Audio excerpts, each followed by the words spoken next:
Satu saat eh, di tengah waktu-waktu saya mencari-cari tahu, ketemulah sama sahabat lama saya. Sahabat lama banget. Lalu pada beliau ini saya tanyakan, "Mbak, emang iya ya?" Karena ini sahabat udah lama banget dan dia udah tahu isi-isi hati saya, apa segala macam kehidupan saya gitu ya, latar belakang saya dia udah tahu, jadi lebih nyaman bertanya ya. Jadi nggak ada judgement juga, nggak ada apa gitu ya. Saya tanya sama dia, "Mbak, kenapa sih Islam tuh kalau doa mesti sholat?" Terus ya itu tadi saya tanya, "Emang Tuhannya siapa?" Saya bilang. Terus saya juga melihat perubahan-perubahan di teman saya, salah satunya yang tadi memperkenalkan saya ke Mubibik ini. Dia tadinya ya seperti kita pada umumnya dulu ya, nggak berjilbab apa segala macam, pergaulannya bebas apa segala macam ya, pokoknya pergaulan zaman dulu kita lah gitu ya, masih muda. Tiba-tiba saya lihat dia pakai jilbab gitu ya, terus dia pergi ke Bali gitu ya, suatu tempat yang menurut saya, mohon maaf ya, lo udah gila kali ya, ngapain ke Bali pakai jilbab gitu ya, apa gitu yang apa yang merasuki diri lo sehingga lo ya nih gue mau berjilbab nih pergi ke Bali. Nah itu salah satu juga yang itu rangkaian yang akhirnya mendatangkan hidayah saya untuk bertanya ya, apa itu Islam. Sampai akhirnya saya cari tahu ke salah satu sahabat saya ini, saya tanya itu tadi, siapa Tuhannya dan kenapa sih kalau berdoa tuh kok kayaknya beda ya, hanya ada 5 waktu, hanya ini apa segala macam gitu. Tapi fokus pertanyaan saya waktu itu adalah siapa Tuhan. Jadi waktu saya tanya, "Mbak, mau Tuhannya Nabi Muhammad ya?" "Ya enggak lah, lu gila kali," kayak gitu ya, mohon maaf ya, kita kira-kira kayak gitu bahasanya. "Ya enggak, bukan, Nabi Muhammad kan Nabi." Dia bilang, "Tuhannya ya Allah, nggak ada, kita nggak ada Tuhan selain Allah." Terus saya langsung dek gitu di hati saya, hah, nggak ada Tuhan selain Allah, jadi Tuhannya cuma satu? Iya, cuma satu, pokoknya Allah aja. Dia bilang nggak ada, di Islam tuh nggak ada Tuhan lain atau apa lain, nabi ada tapi nggak ada nabi dituhankan atau apa segala macam, nggak gitu ya, pokoknya itu anggapan saya sebelumnya ya, yang saya nggak ketahui gitu, karena kan saya nggak ada informasinya. Jadi waktu saya tanya Tuhannya siapa, teman saya tuh bilang Tuhannya ya Allah aja. Terus saya bilang, Nabi Muhammad, pertanyaan saya waktu itu kayak gini, kalau Nabi Muhammad tuh kalau kita punya dosa, apakah Nabi Muhammad yang akan mengampuni dosa kita, lalu memudahkan jalan kita untuk ke surga atau apa segala macam gitu, kira-kira seperti itulah pertanyaan saya. Nah beliau bilang, enggak Cak, Tuhannya cuma satu, yang berhak menentukan lu masuk surga apa enggak, lu berdosa apa enggak, apa-apa yang lu lakukan itu cuma Allah. Nabi Muhammad tuh ibaratnya gini, waktu itu dia memperumpamakannya ya, ibaratnya lu lagi kerja di suatu kantor, beliau tuh bos lu. Pasti kalau bos kan punya tahu nih anak buah kerjanya seperti apa segala macam. Dia akan mereferensikan kepada yang punya perusahaan, oh si Ica nih kerjanya bagus, dia rajin, datang tepat waktu, apa segala macam, layak nih dia diangkat, dipromosi apa segala macam. Nah itulah posisi Nabi Muhammad yang diceritakan sama teman saya, diperumpamakan mungkin supaya mudah ya waktu itu sama sahabat saya ini. Dari jawaban beliau ini akhirnya saya berhari-hari saya bertanya-tanya, makin saya cari tahu, dan dia sebutkan waktu itu ada kok Cak di Al-Quran, dia bilang. Waktu itu saya belum tahu ya kalau itu surat Al-Ikhlas, saya cuma baca bahasa Indonesianya aja, bahwa di situ dikatakan bahwa tiada Tuhan selain Allah. Allah itu tidak diperanak dan tidak memperanak. Oh itu kayak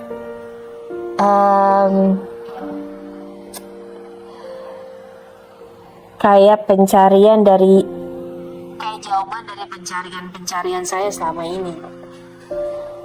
Karena waktu itu hidup saya juga nggak mudah ya sebagai seorang single parent dengan 2 orang anak. Jadi Tuhan itu penting banget buat saya.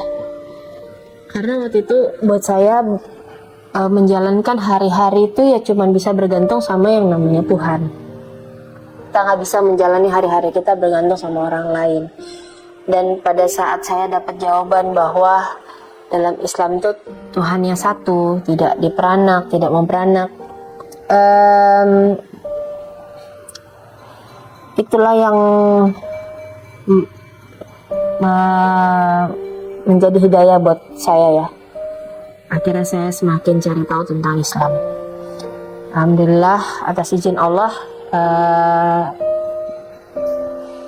hidayah saya lahir dari pertanyaan itu, siapa Tuhannya dalam Islam.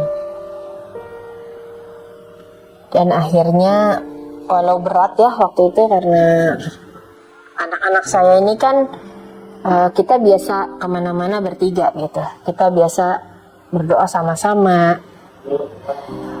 kita biasa menghabiskan waktu sama-sama kayak gitu. Jadi waktu saya harus memilih Islam tuh, yang udah pasti saya nggak bisa lagi doa sama-sama mereka kan. Saya nggak bisa lagi doa sama mereka. Tapi waktu itu saya diajari oleh salah seorang ustadz ya, nggak apa-apa, tetap antar aja ke gereja. Itu tetap kewajiban-kewajiban yang memang mesti saya lakukan ya dilakukan saja. Jadi saya dulu antar mereka cuman sampai depan gereja gitu ya. Dan saya juga nggak pernah mempengaruhi mereka, oh kamu ikut aja juga, soalnya Islam itu Tuhannya cuma satu. Enggak, saya nggak pernah kayak gitu. Saya biarkan mereka dengan kepercayaan mereka. Waktu itu saya tetap aja ke gereja, saya tetap tungguin mereka ke gereja. Tapi ya itu menjadi masa-masa sulit buat saya waktu itu. Masa-masa sulit karena apa ya itu? Karena kita kan biasanya kemana-mana bertiga ya. Kemana-mana bertiga, susah senang sama-sama. Mereka juga sangat terpukul saat tahu, wah udah nggak bisa lagi doa sama mamanya. Dan saya karena nggak pernah ada rahasia sama mereka, jadi apa-apa yang saya lakukan saya selalu ceritain sama mereka. Nah akhirnya ya itu saya putuskan untuk masuk Islam. Mereka tahu ya ngamuk lah, marah apa segala macam udah pasti. Jadi ujian saya waktu awal masuk Islam tuh ya sama anak-anak,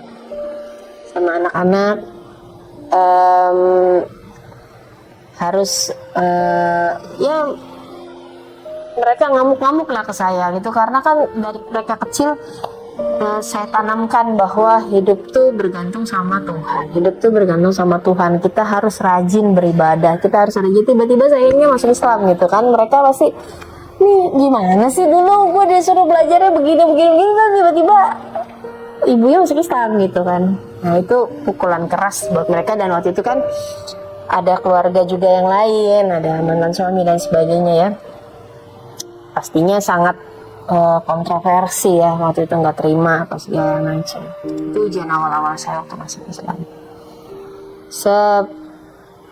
Perjalanan itu saya selalu ingat kata-kata di salah satu ayat di Al-Quran bahwa fa inna ma'al usri yusra, bersama kesulitan itu selalu ada kemudahan. Itu selalu menjadi pegangan saya saat saya menghadapi ujian apapun dalam kehidupan sehari-hari. Itu bersamaan dengan ujian harus menghadapi anak-anak, dan anak saya yang nomor 1 nih ada sakit ya, dia sakit skoliosis, jadi tulang belakangnya itu miring, mesti operasi, mesti kesana sini, bawa dia terapi apa segala macam.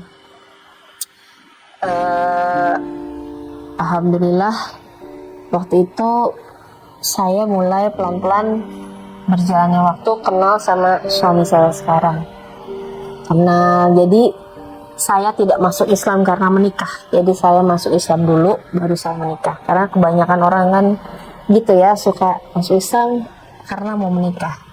Saya sudah selesai pencarian saya dalam Islam, baru saya waktu itu masuk mulai dekat dan akhirnya menikah. Karena pesan dari sahabat saya waktu itu, kalau memang mau nikah lagi nikah aja, jangan, nggak ada Islam tuh nggak ada pacaran kata dia gitu. Bikin dosa, lo kan baru masuk Islam, dosanya baru dihapus, ngapain bikin dosa lagi waktu itu. Jadi saya juga waktu itu agak ini ya, ke suami saya ini saya yang nanya, gimana kalau emang cuman mau teman deket, kayaknya saya nggak bisa, tapi kalau mau menikah ayo, saya bilang gitu. Dan ya alhamdulillah jadi jalan buat saya menyempurnakan sebagian dari agama saya, iman saya waktu itu ya. Beliau mau menikah, akhirnya kami menikah, ada anak-anak saya 2 juga dari beliau, jadi kita jadi keluarga besar, kita jadi berempat. Nggak sampai situ aja perjalanan itu kan. Setelah saya udah menikah, suami masih kerja, seperti tadi saya udah ngobrol-ngobrol sedikit ya. Suami masih kerja di tempat pekerjaannya. Kita juga ada 2 orang anak, ada Kevin sama Kalista, anak saya nomor 3 sama nomor 4, yang karena abinya dulu sibuk ya, banyak waktu di dunia malam ya, jadi kita bangun siang, dia masih siang tidur gitu kan, terbolak-balik dunianya. Jadi waktu itu juga nggak bisa maksimal membersamai anak-anak gitu ya. Jadi waktu awal-awal saya menikah itu kan kira-kira hampir mau setahun setelah saya masuk Islam ya, kurang lebih lah gitu ya. Teman saya untuk belajar sholat tuh Kevin sama Kalista gitu. Tapi itu jadi masalah karena kakak-kakaknya si Sheila sama Valen jadinya kan gimana sih, kok nyokap gue jadinya, mamaku jadinya beribadahnya sama ini gitu kan. Mereka enggak. Tapi awal-awal tuh saya selalu belajar, kita ke sholat, ke masjid apa ya, sama Kevin sama Kalista, alhamdulillah. Terus masuk ke awal-awal juga bulan puasa Idul Fitri ya, itu menjadi awal-awal karena kesepakatan saya waktu menikah sama suami ya. Jadi saya juga ketemu sama waktu-waktu yang agak sulit yang saya jalanin waktu itu ya, karena 2 anak yang tadinya nemenin saya ibadah jadi nggak bisa ibadah bareng, terus cemburu pasti kan, normal. Ada adik-adiknya yang akhirnya kok jadi kayak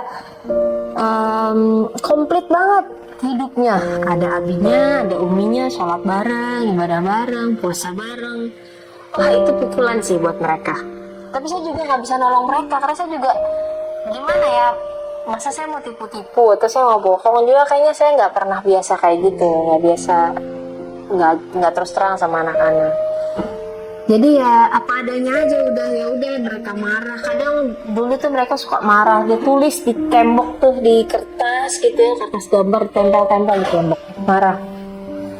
Pokoknya nangis, ngamuk-ngamuk apa segala macam tuh. Udah kalau saya lagi sholat sama adik-adiknya, biasanya mereka gitu, suka banting pintu, ngamuk-ngamuk, marah-marah. Tapi ya udah, saya juga nggak mau yang kok kamu gitu sih, nggak kayak gitu. Saya diemin aja sambil waktu itu alhamdulillah selama perjalanan awal saya masuk Islam tuh saya dibimbing oleh Ustadz Dodi Al-Jambari. Beliau masya Allah banget mengajarkan saya banyak hal awal-awal itu. Seperti tadi contohnya ya, tetap aja antar aja ke gereja, lakukan apa-apa yang belum pernah saya lakukan gitu, karena itulah Islam itu banyak cinta, banyak kasih yang ditunjukkan, bukan diomongin, ditunjukin kata beliau.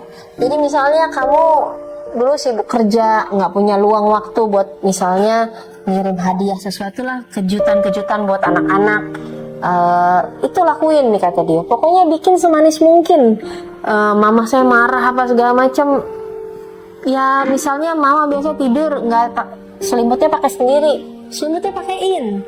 Pokoknya tunjukkan, Islam itu ditunjukkan bukan diomongin. Waktu itu beliau berpesan pada saya kayak gitu.